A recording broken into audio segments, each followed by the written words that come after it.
Please be thinking about what you would like to ask our very distinguished group of panelists today.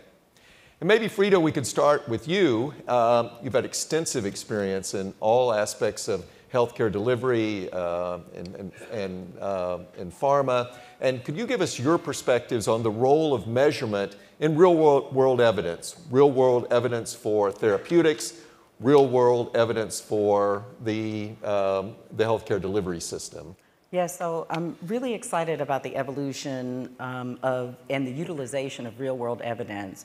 And as I thought about the panel today, I would characterize it in three ways. Why we have to measure health,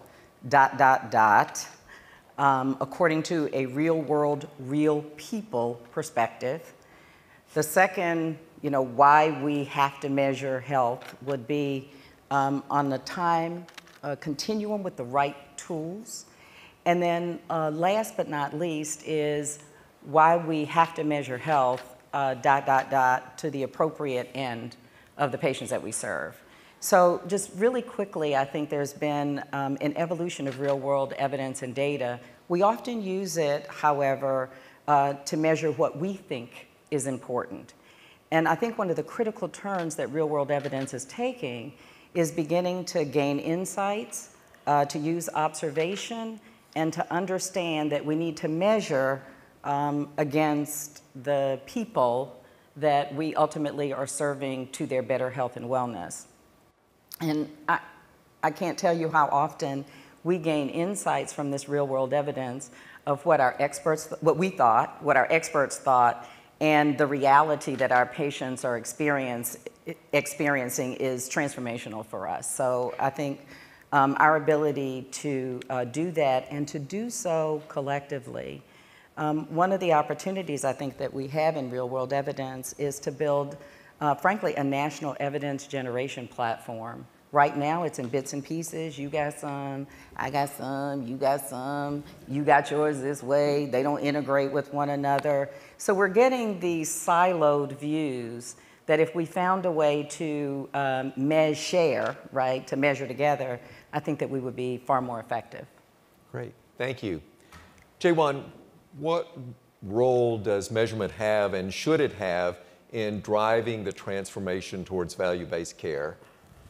I think it plays a big role. I think what you measure, how you measure it, and why you measure it fundamentally changes between being in a fee-for-service environment versus being in a value-based world.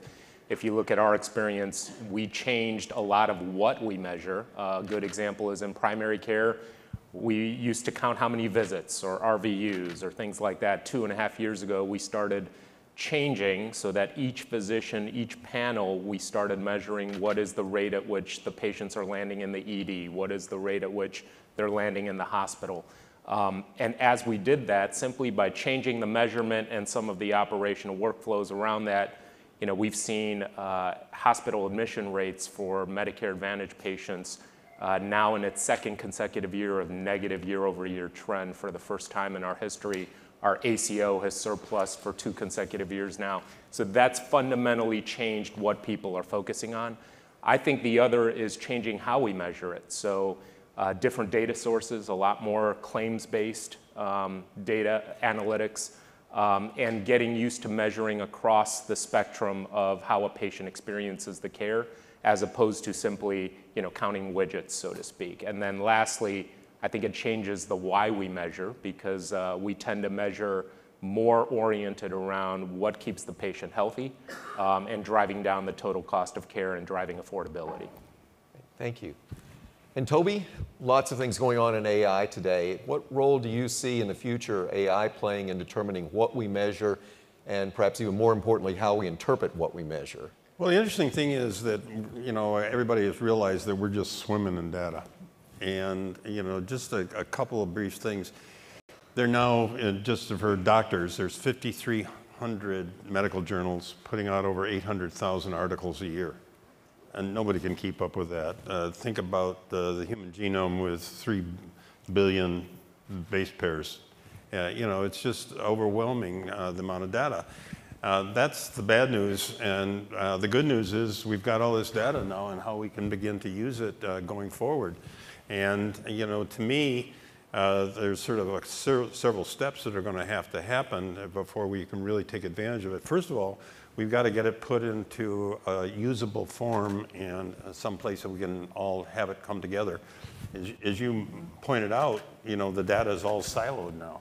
Ultimately, what Cleveland Clinic knows about running a data center is nothing compared with what the major cloud people can do in terms of security and capabilities, et cetera. And so to me, ultimately, this data has got to go to a central place, the cloud, and then hopefully the cloud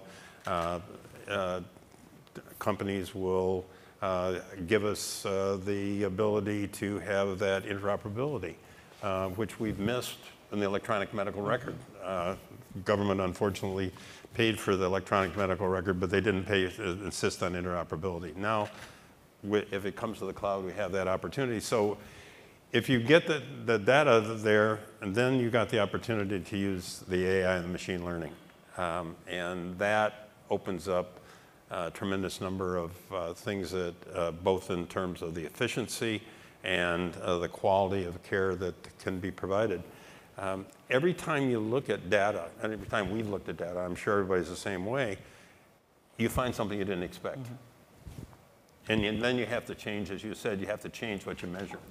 And we've done this now since the early 70s when we started collecting the data across our organization. And we constantly change it. And I think that's what's going to happen. You have the data, you're going to find things you didn't expect, and then you're going to find new things that you measure to go with it. So I think we're starting on a great trajectory. What are some things we can do to increase that interoperability? Freda, do you want to No, I just wanted to add in a point about the what. Yes. I think we have examples from kind of clinical care at the interface of patient care, but we've had some wonderful examples of insights with patients from their perspective. For example, a lupus patient who said, all those little biomarker things y'all are measuring, that's great. And if you move one of those up or down, that's fine. But if you really want to know what matters to me, you should measure fatigue, because that's what changes my life. Or a muscular dystrophy patient whose mother said, a 6-minute walk test, that's great, once I figured out what that was. But if you really wanted to measure what matters to us, the speed and accuracy with which my son can type on his iPad is shape-shifting for his life. Can you measure that? And all of those things are actually within our grasp to measure, and unless you know to measure those, to your point, you're measuring widgets, and to your point, you don't get these aha moments that you could possibly get about how to evolve patients' lives. Great. What are some of the things that we can do to improve, first of all, measuring what matters, and then following up on one of Toby's points that we have tremendous amounts of data we're swimming in, or sometimes I think we're drowning in it. But by and large, it's siloed. What are some things that we can do to break down the barriers that prevent us from getting the value from the data we have, and even more importantly, get us on the track of measuring what really matters? I think you all are the pros at that one. Well, I'll take a stab at that. I think sometimes our ratio is off between the heaps of data we have and the minors to glean actionable insights. So it's almost, I think Toby stated it best, we have so many inputs of information now that you need a lot more minors to curate that and make it real and tangible so that a patient can actually realize a benefit that matters to them. Sometimes knowledge for knowledge's sake doesn't really get you anywhere. It's got to become actionable. And so we focus a lot on trying to get that ratio right, making sure we have enough minors and not just gathering a whole lot of ore. Got it.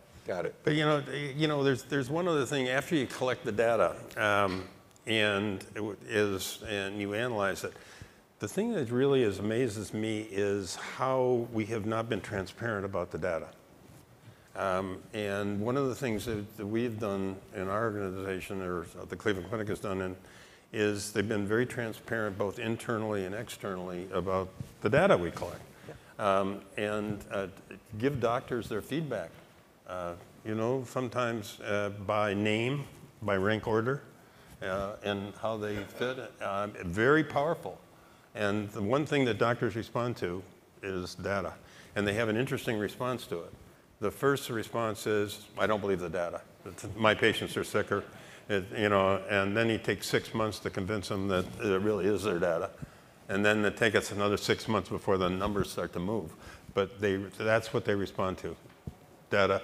And making it transparent brings peer pressure, which is another very potent. But also, I think you have to be transparent externally. I mean, frankly, all of us who are providers are community resources.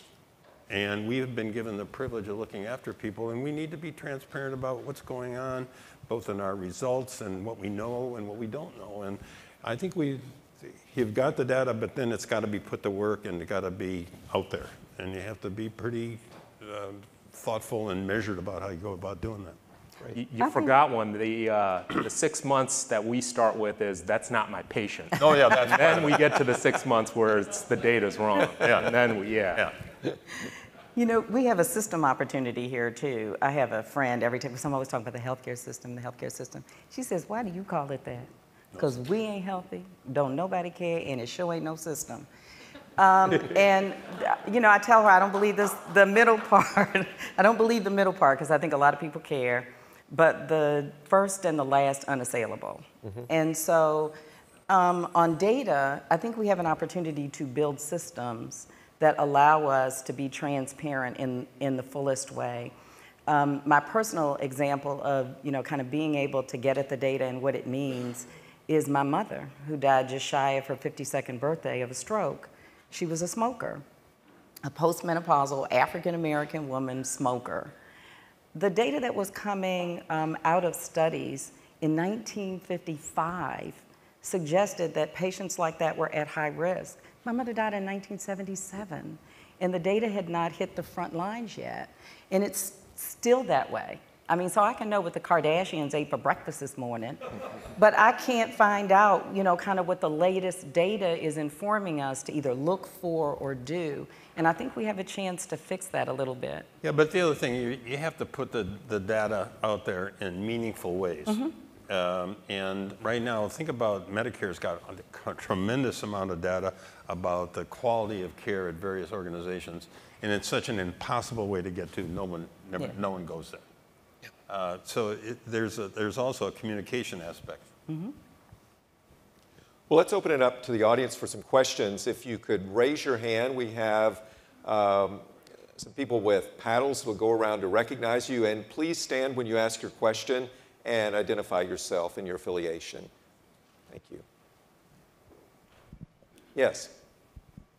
Good morning. Thanks. Great panel, great topic. Hi, Jaewon. Good to see you again. I have a question about the data itself, particularly the data in the automated medical records. There's been a lot of acknowledgement of the fact that it's in silos, et cetera. But there hasn't been a lot of acknowledgement about the fact that it is really kind of dirty data, in that at least 30% of the data that's in there has to be manually curated. The other is that it's been entered into the medical record driven by a number of different motivations. Some of it is clinically relevant. A lot of it is. A lot of it, though, is to justify billing. And a lot of it is just riddled full of errors. And so my question is, how do we thoughtfully and effectively incorporate that data? Or how do we begin to retrain those who are entering it so that they have the frame of mind that this is data that will be used for analysis, for reporting, as opposed to the uses that it's put to right now? Great. Let me ask our panelists to comment. I do want to just mention that we will have a panel later this morning on electronic health records where I think many of these questions and important points will be brought up. But Jaewon, do you want to start Sure. comments on that? I think for us it starts with having clarity of purpose around why we're presenting the data or why we think it's important. It sounds very simple, but sometimes I think that's where we get lost, believe it or not, is we lose track of why we're presenting something, and when you don't have that right, it becomes awfully difficult to curate it in the right way, present it at the right stage in the workflow to make it easier for the care team to act on that information. So I think for us, we spend a lot of time focusing on making sure that the why, everybody's clear on that, and then the subsequent stages and steps, it sort of feels like it more naturally fits in. Yeah, so I would just point out one other thing. Healthcare is really in the process of moving from an art to a science. And as we do that, science has to have numbers associated with it. And as we do this, we find that we're now able to apply numbers to more and more and more sorts of measurements. And as you get to the number, then you're less likely to be dependent upon those messy notes that some resident wrote in the middle of the night and that didn't make any sense as far as understanding it. So this process of moving to science is really continuing and will continue until we have more and more capabilities of really having something that's hard that we can measure and make sense out of. I'd like to put an exclamation point behind that. I was at a dinner once, and someone who was in data science said something that frankly made me sit up straight and square my shoulders and get a little bit offended. And what he said was, healthcare and medicine is one of the few areas that relies still most heavily on training and experience and then later data, where most other environments have switched to data first, and then you use your experience and your training to prosecute that data and then to apply it to your patient. And I think your question and your comment match perfectly with the idea that we'll begin to provide a framework that is a, kind of a data-driven framework for us, and then we'll have a platform to put it in. But it's a cultural transition. As I think we've got the technology down pat.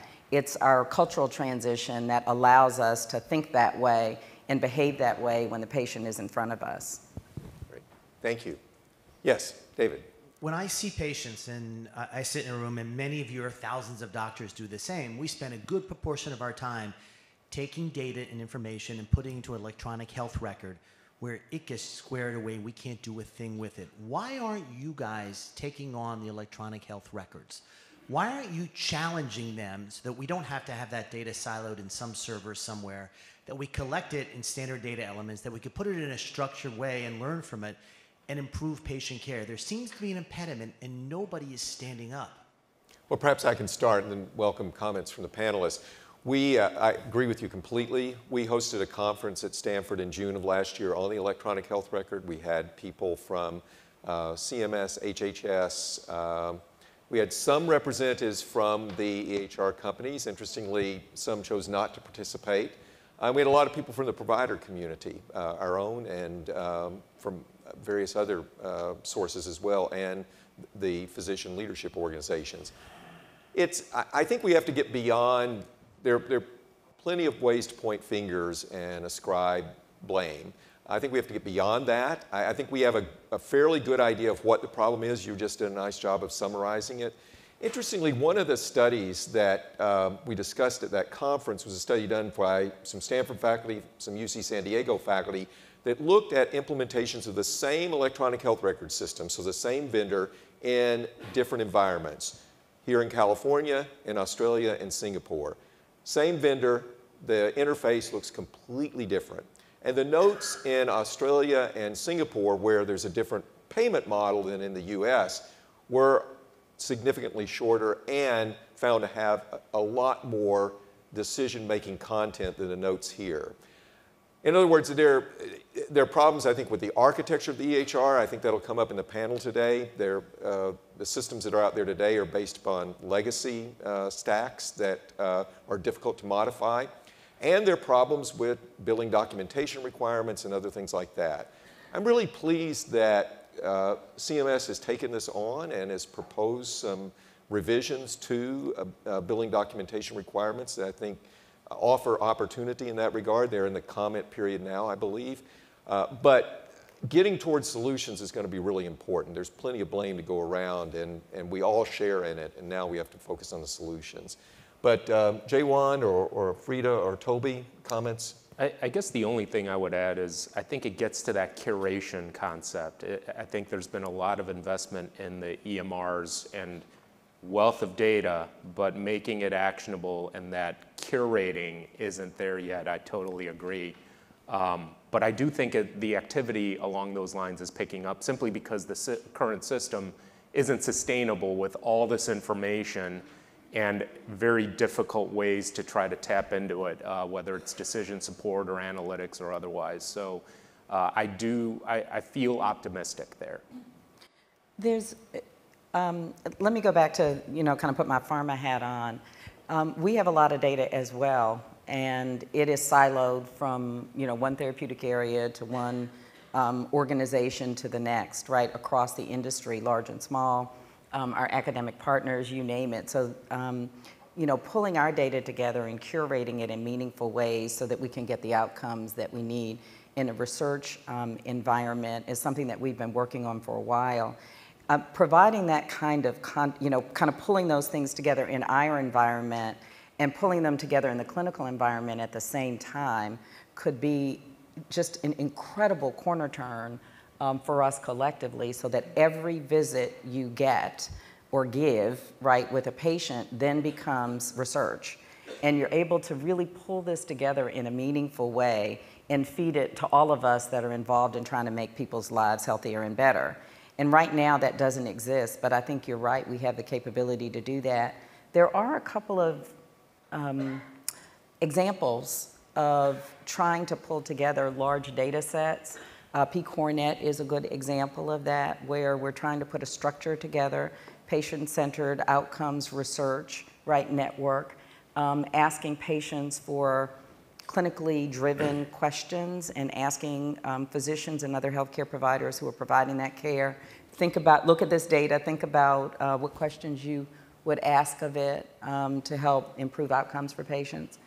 So there are ways in which we are coming together, and I think as this becomes more and more common, we'll do it more and more commonly. I just, in closing, mentioned there's a white paper from that conference that we hosted in June that's online. Also, the feature article in this month's Fortune is on the electronic health record, and we'll have a second conference on the EHR at Stanford in October of this year. Other questions? Yes. Thank you, Venkat Muchurla from Andreessen Horowitz. One of the themes I heard today, especially from the shift from RVU-based metrics, and Toby, you talked about sending performance metrics back to the physician, is about change management. And the reason I ask that is, coming from Silicon Valley, while there are amazing breakthroughs in AI and machine learning, a lot of the reasons why entrepreneurs can't make it to the next level is because of change management. So one of the questions I had for you is, what advice do you have, especially for Silicon Valley, especially for entrepreneurs, about change management and how technology can be successful or fails within the hospital or health system setting? Are you talking about changing new technology coming into the healthcare delivery system? Yeah, I would say one of the things that we hope that we're going to see is that you begin to have more of a sensitivity to the problems of healthcare delivery. Frequently, it's great to bring something that's brand new, but those of us on the ground that are fighting the battle day after day have got real issues that we need help with, and that's a great way to. Yeah, if you solve a few of those, that's a great way to manage to get the confidence of the healthcare delivery system, and they will be much more receptive to the change that you bring because you've shown them that you can help them with their issues. It's great to have brand new ideas, but and they're coming into a healthcare delivery that is a very small margin and very slow to move. And unless you really gain their confidence, I think it's going to be hard to bring things in the best way you can solve some problems.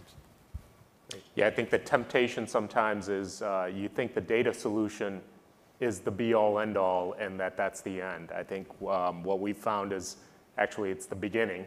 And then you have to do the hard work around, workflows, implementation, culture, all of these things need to be in place to actually reap the benefits from the data and the technology and so forth. Also, get a champion. So I said I wasn't going to say it, but I'll say Toby made me do it. You have a similar issue from a tech perspective as we do from a new medicines and technology perspective, and that is we're delivering Star Wars medicine and technology into the Flintstones healthcare system. And so there's really an opportunity to, think about change management not as disruption, which is frightening and disconcerting to people who are working in the system today, but to move it as an enabler with different outcomes. And I think that's why this panel's message is so important.